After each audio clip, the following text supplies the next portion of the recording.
大家好，我是李灿，欢迎收看 Easy Mandarin 中文播客啊。现在呢，我都来到这个书房录制，因为我觉得这个背景墙还挺好的，显示我们是书香门第啊，喜欢看书啊。其实今天想和大家聊一个话题，我觉得挺有意思，就是上周的时候我们在大叔中文说了一个话题，就是内卷啊。内卷这个话题，其实因为是三个人录制的关系。其实有一些话我可能还没说完，所以想在这里和大家再聊一聊啊，更深入的聊一聊我对内卷这个问题的一些想法和态度。其实我觉得现在这个内卷或者单纯一个字儿卷啊，已经被滥用了。什么意思呢？就是大家好像把这个卷进行了一个特别宽泛的处理。当然，本来意义上这个内卷是指这个恶性竞争。就最早的时候，就是有个很经典的理论嘛，就是看电影的时候，第一排人站起来了，后面的人不得不站起来。其实说实话，这是完全没有必要的，对不对？确实，内卷在这个程度上是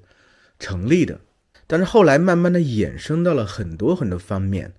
就甚至衍生到了这个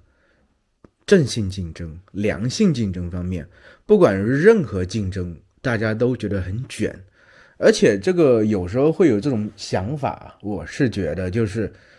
我不希望卷，我不希望我卷入其中和大家去内卷，去消耗自己，去进行一种内耗的行为，去做一些没有意义的事情。但这个时候，我看到别人很努力，我心里会不舒服。我希望他也不要这样努力，我希望他也和我可以一样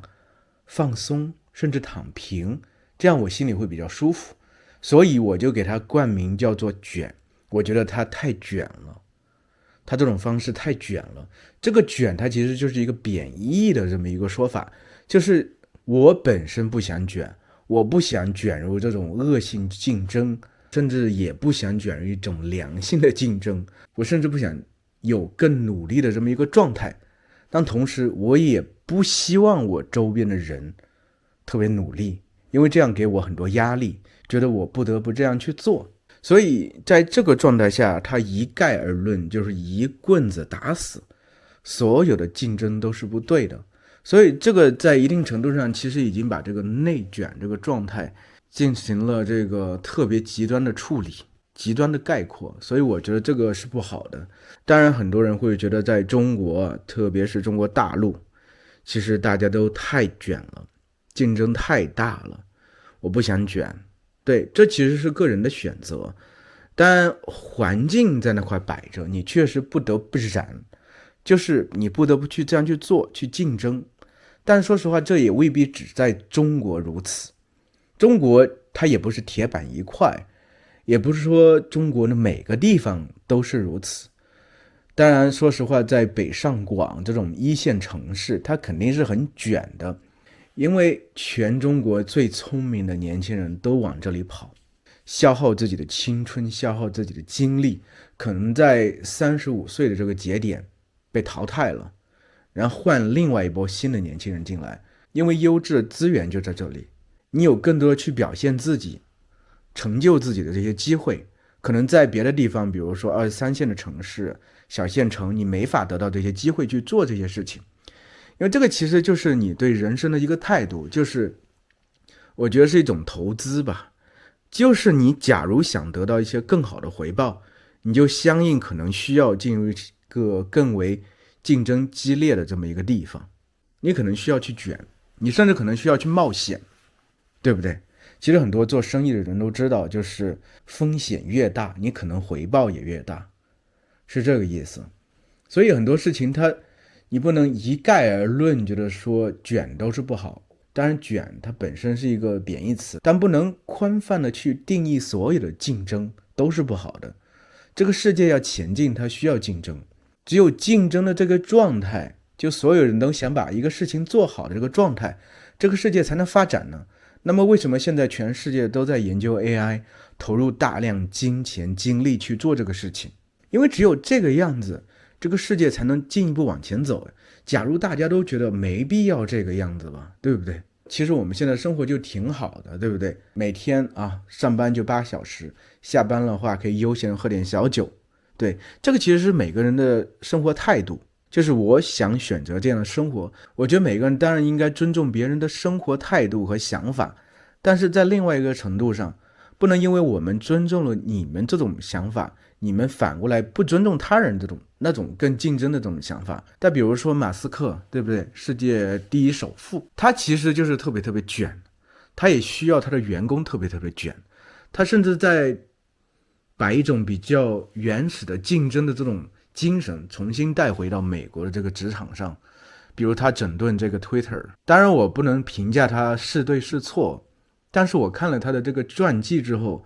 我是觉得在一定程度上是有些启发的，而且在一定程度上我是认同的他一些观点的。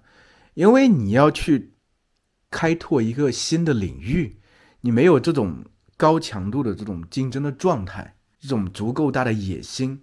十足的这种投入，你是不可能有所成就的。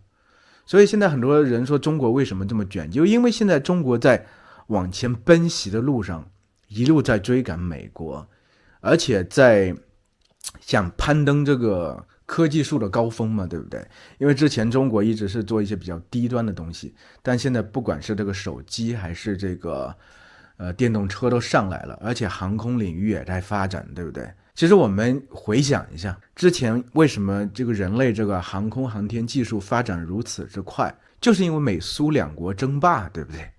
在太空竞赛，对不对？这个时候你有一个竞争对手，你就必须不断的去出招，你必须不断优化自己的能力，不断去提高自己的这些各种方面的这个技能，